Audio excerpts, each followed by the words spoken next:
പൊതുസമൂഹം ആ ഡീലിനെയൊക്കെ തിരസ്കരിക്കുകയും ഐക്യജനാധിപത്യ മുന്നണി കേരളത്തിൽ വരണം എന്ന നിലപാടെടുത്തു. അതിൻ്റെ ഉജ്ജ്വലമായ വിജയമാണ് ഇന്നിപ്പോൾ കേരളം കണ്ടുകൊണ്ടിരിക്കുന്നത്.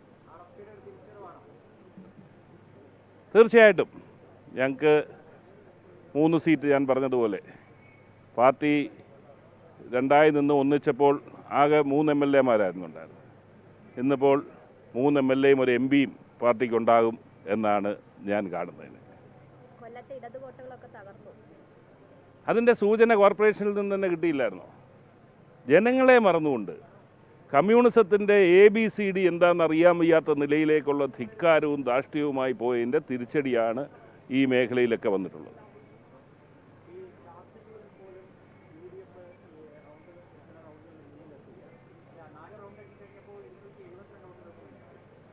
അതാണ് ഞാൻ പറഞ്ഞത്. എല്ലായിടത്തും ഞാൻ അകത്ത് നിന്നുകൊണ്ട് വിശദമായ കണക്ക് എനിക്കറിയില്ല. എല്ലായിടത്തും, കാരണം ഒരു വികാരം വന്നാൽ എല്ലായിടത്തും വരുമല്ലോ, ചാത്തന്നൂർ മാത്രം വരാതിരിക്കേണ്ട കാര്യമില്ലല്ലോ. അതുകൊണ്ട് ആ നിലയിലേക്കുള്ള ജനങ്ങൾ വെറുത്തിട്ട്, ഗവൺമെൻറ്റിനെ വെറുത്തിട്ട് നടത്തിയ വിധിയെഴുത്താണ്.